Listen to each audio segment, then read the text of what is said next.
Repair करने वाला, ऐसे ऐसे छोटी बार बार दुकानें थी, दूध वाला।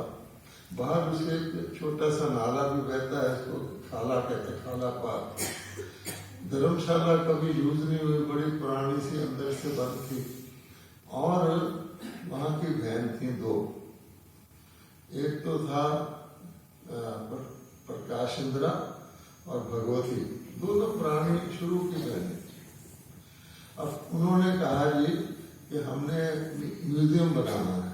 तो म्यूजियम तो मैं बनाता था, छोटे छोटे वहाँ सीढ़ी चढ़ के म्यूजियम बना दिया। उसकी भी कहानी है। इन दिनों 13,000 में म्यूजियम बन जाता था। अच्छा, उनके पास 8,000 रुपया था। तो उन्होंने कहा कि भाई 8,000 है। तो मैंने कहा कोई नहीं, हर कोई कहे ना, मैं कहता था मैं दे दूंगा बाकी। अच्छा, हर जगह।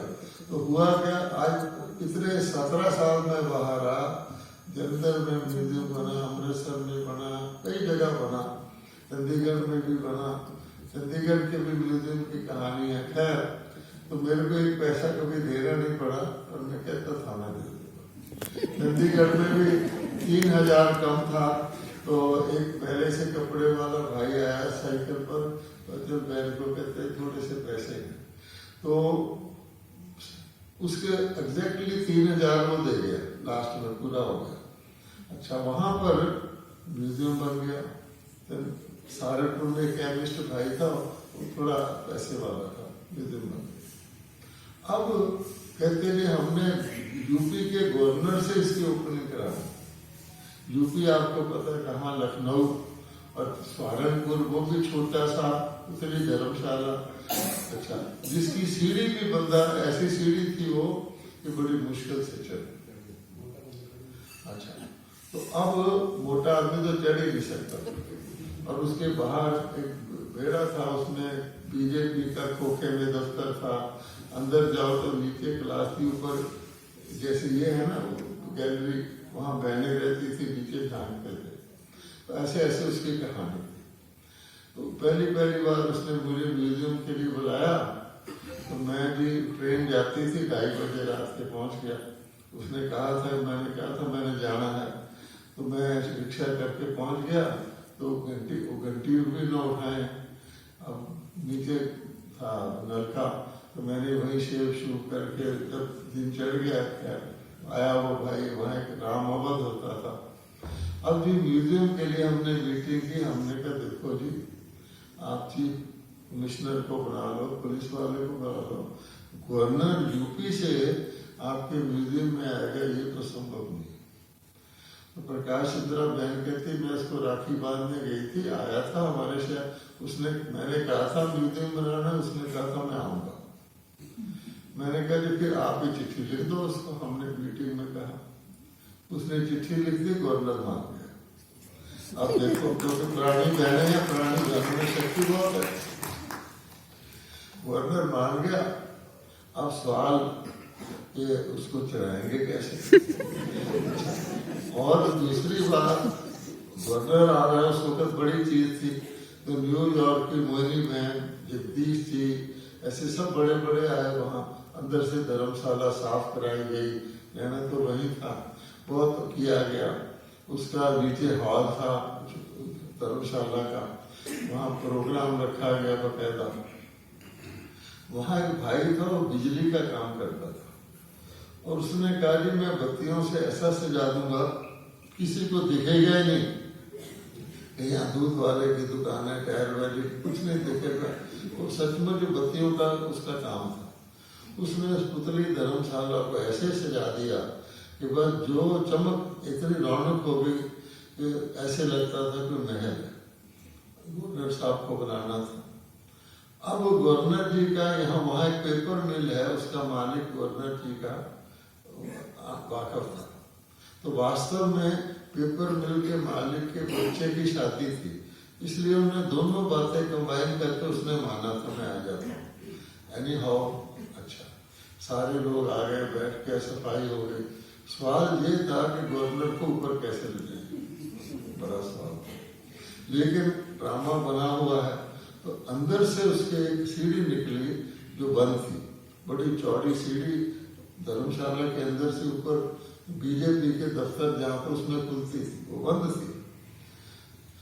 उसको खुलवाया गया, साफ किया गया, बीजेपी वालों को, गवर्नर आना है उनको सब मान गए। वहाँ फिर वो सेठ आया और गवर्नर आया, ड्रामा किया गया रामराज का। तो जब उसमें आता है रामराज में टैक्स नहीं होगा तो गवर्नर सेठ की तरफ देखता है, क्यों भाई ठीक है?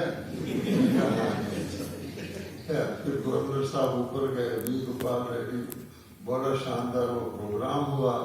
फिर गवर्नर के कारण से हमारे बड़े भाई बहनों को उसके शादी में बुलाया गया। उस जो था पेपर मिल वाला, वहाँ बड़े भाई बहन गए, मतलब शानदार प्रोग्राम हो गया। कहने का भाव ये है कि वेल देरी दे वेल देरी दे वे, यानी पक्का बहनों का संकल्प देखो और ये देखो। अब इसी बात को बढ़ाते हुए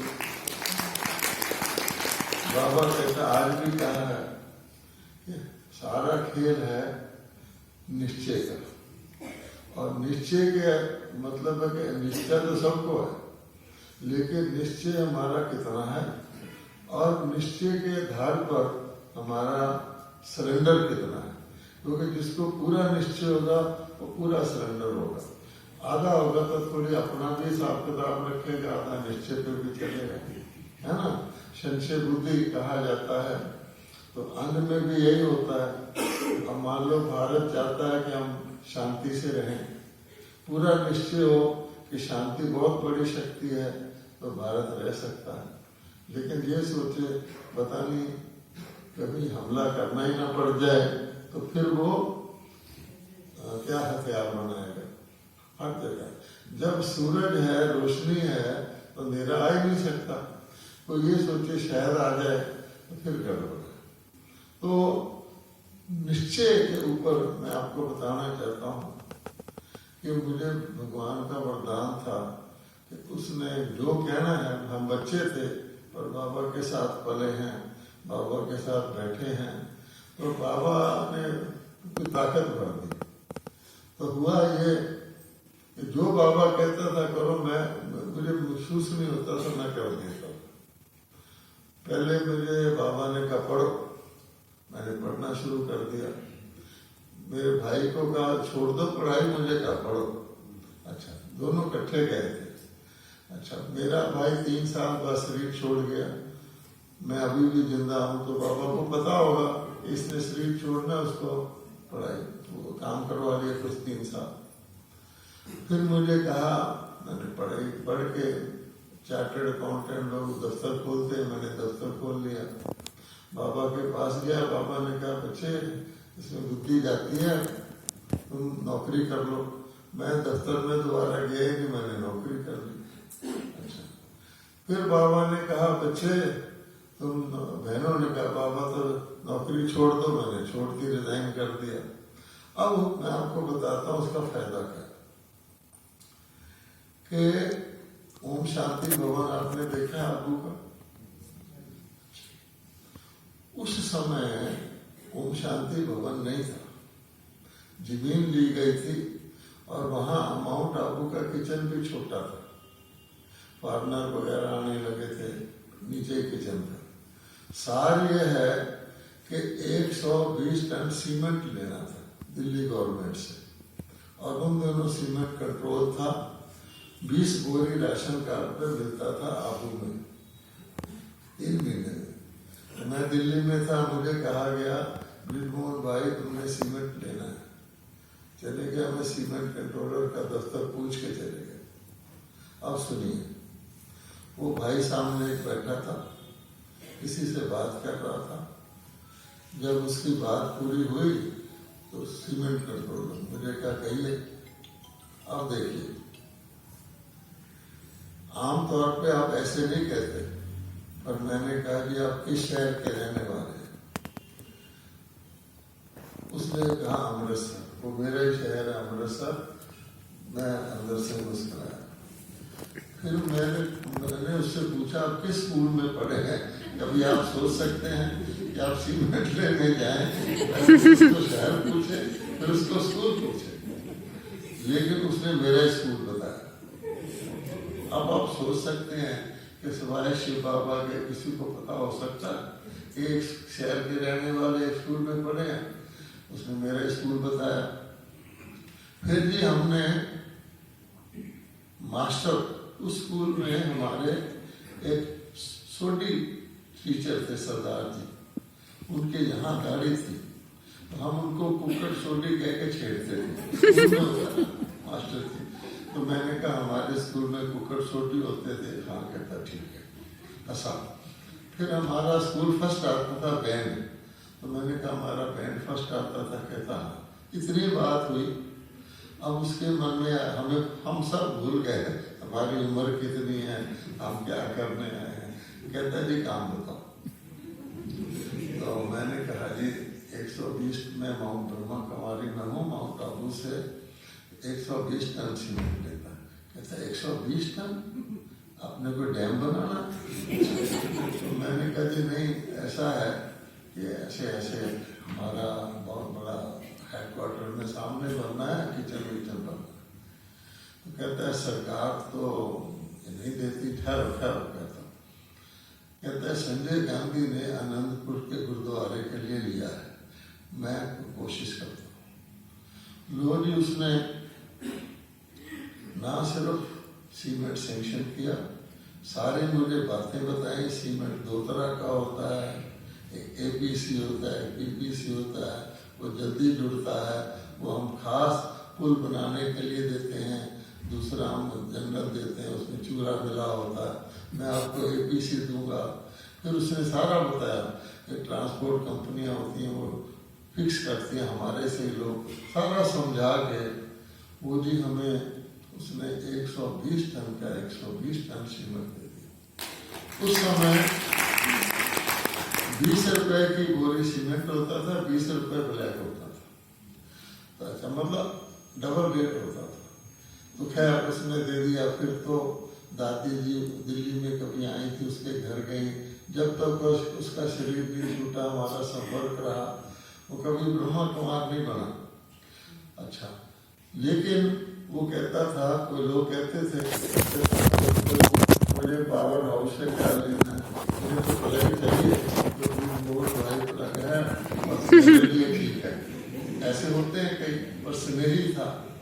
तो सार ये है, अब आप सोच सकते हैं कि बापे को, आप बापे के सरेंडर हो जाओ। अपने बच्चे से किस तरीके से कोई भी काम लेना, उसकी कोई भी फायदा लेना है, तो पापा ये करता था। इससे आपको ये पता लग सकता। अनेक प्रकार की कहानियां हैं। तो भाव ये है, अगर कोई बंदा सोचे कि कोई राजे के घर भी कोई बेटा पैदा हो जाए तो कितना उसको नशा कर लेता है। और हम तो भगवान के हैं, वो भी बच्चे हैं, ऑलमाइटी है।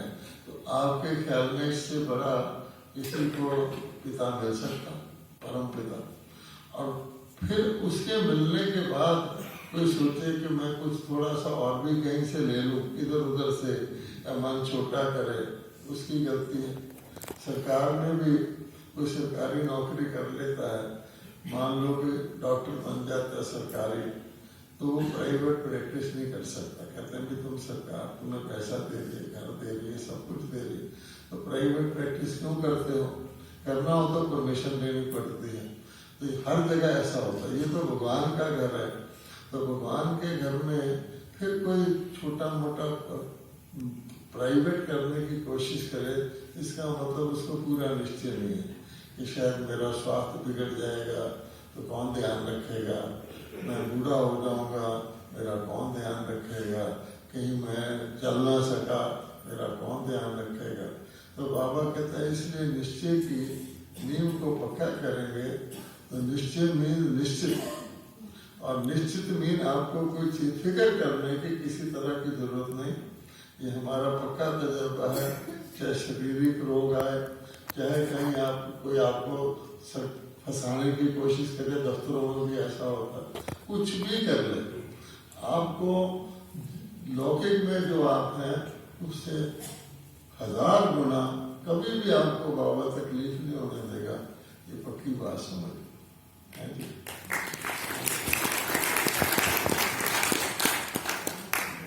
अच्छा,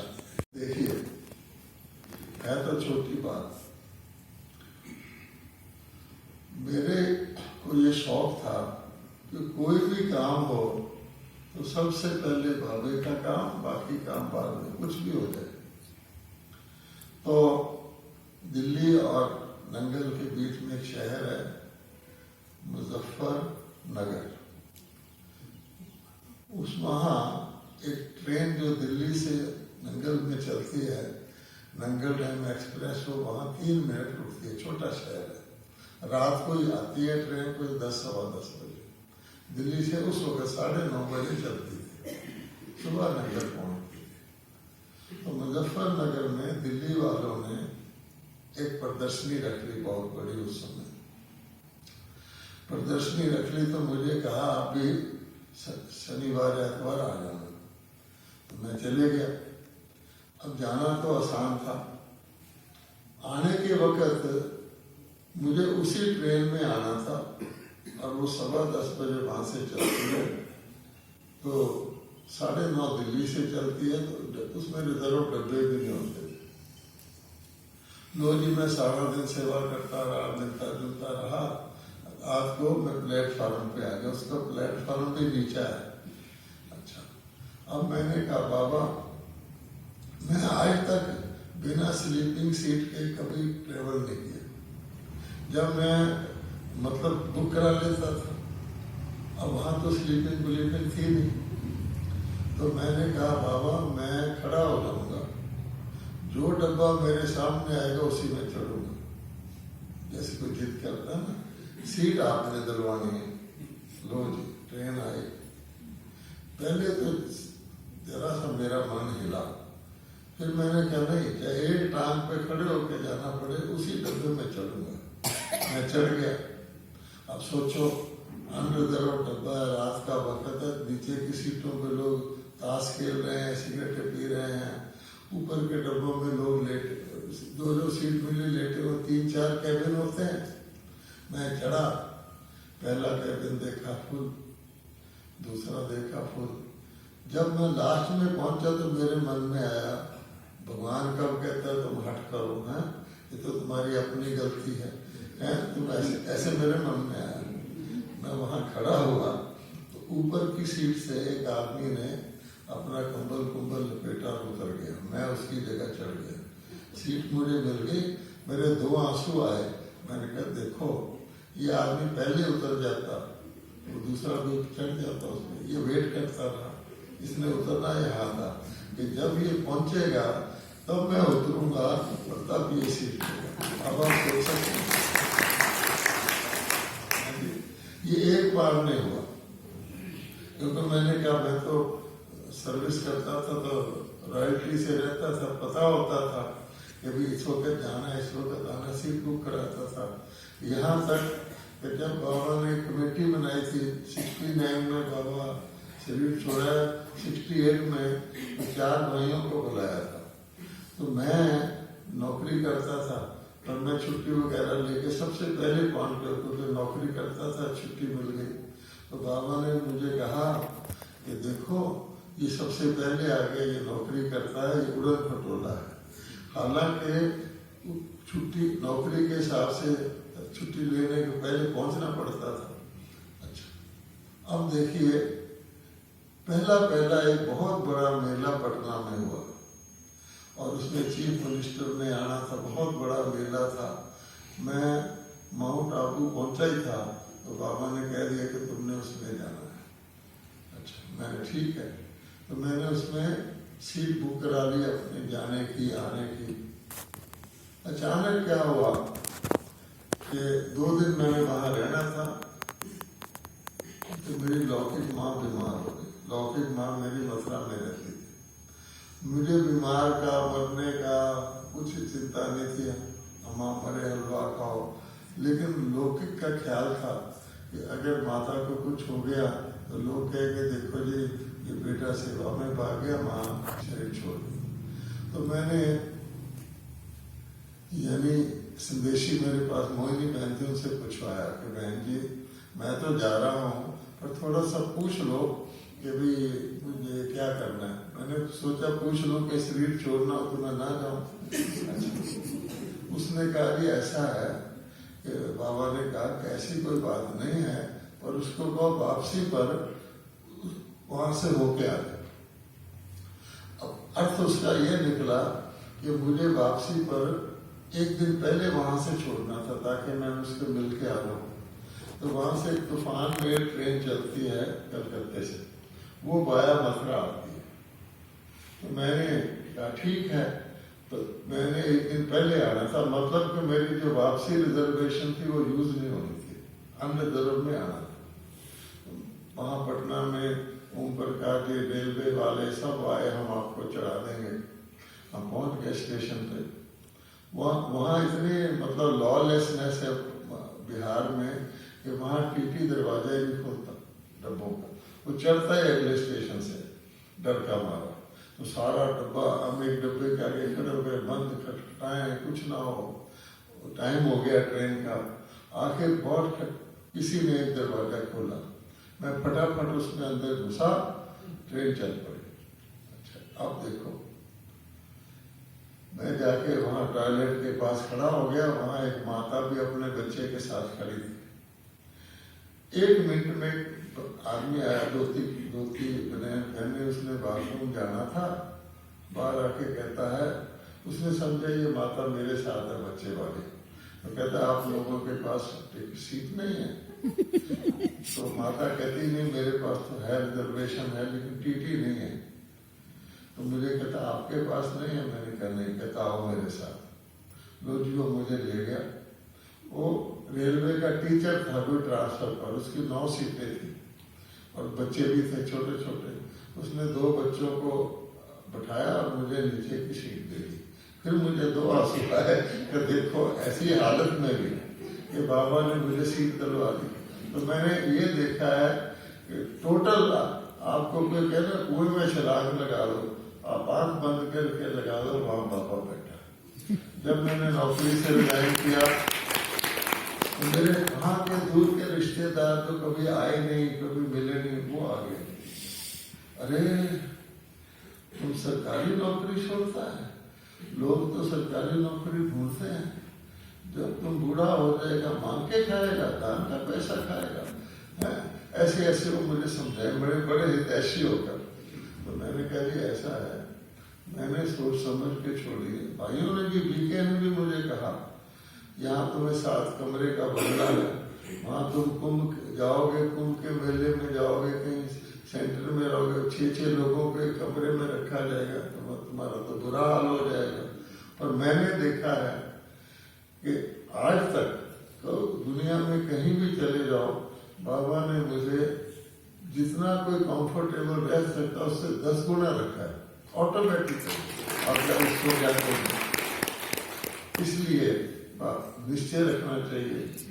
कई सोचते हम चल नहीं सकेंगे, ये डाउट है। अरे तुम नहीं चल सकोगे, तुमने चलना है, भगवान ने तुम्हें चलाना, पहली बात तो ये है। तो वो तो सब कुछ कर सकता है, इसलिए ऐसा सोचकर हमने देखा है सारा खेल निश्चय का है। और ये जो हम प्रोग्राम करते हैं, ऐसे करते हैं, वो निश्चय को पक्का करने के लिए करते हैं। और जैसे दादी प्रकाश मणि जी को आज बाबा ने क्या कहा, वैसे तो बीके को किसी डिग्री वेरी की जरूरत नहीं है, लेकिन ये भी एक प्रकार का अन्य के निश्चय को कंफर्म करता है कि बीके को भी डिग्रियां मिल सकती हैं। अब तो बाबा ने कह दिया कि नहीं, सन्यासी भी तुमको चेयरपर्सन करके बुलाएंगे।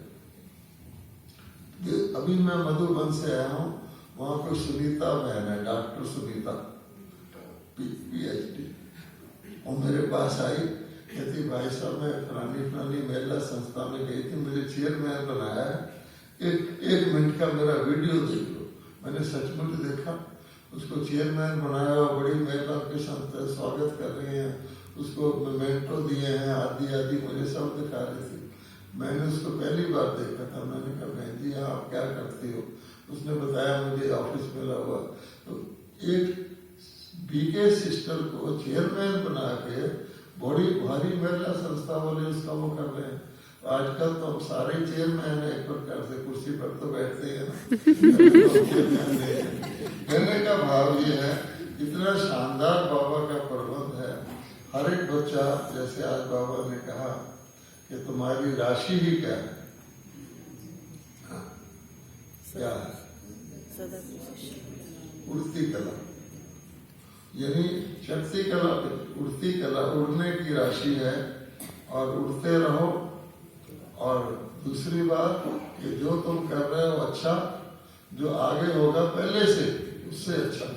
और कह दिया है कि 21 जन्म का तुम्हें गारंटी कार्ड मिल रहा है, इससे ज्यादा बाबा बार बार हर तरीके से कहता रहता है तुमको क्या चाहिए। और तो हमने देखा कि बाबा कहता है कि जितना दुनिया में अनएम्प्लॉयमेंट है, हमारे को इतनी ओवर एम्प्लॉयमेंट है कि आपको वर्क एट होम होता है, जैसे आप रात को दिन को चलते फिरते कमाई ही कमाई करते जाओ। कहते बिंदी लगाओ, एक को 10, 10 को 100, 100 को 1000, उसके बाद तो गिनती नहीं है। इतनी शानदार कमाई है, नहाते वक्त कमाई कर लो, बैठते वक्त कमाई कर लो। इतना बड़ा है कहा जाता है वेल्दीएस्ट, हेल्दीएस्ट माने कि 21 जन्म में कभी बीमार ही नहीं होना, ना हमें कभी कोई उम्र घटनी है। हैप्पीएस्ट, इससे ज्यादा तो मेरा ख्याल दुनिया में कोई किसी को दे ही नहीं सकता। तो भगवान के बच्चे हैं, तब उसने कहा यानी अविनाशी गीत गाते हो, वाह मेरे बाबा वाह, मणि मन में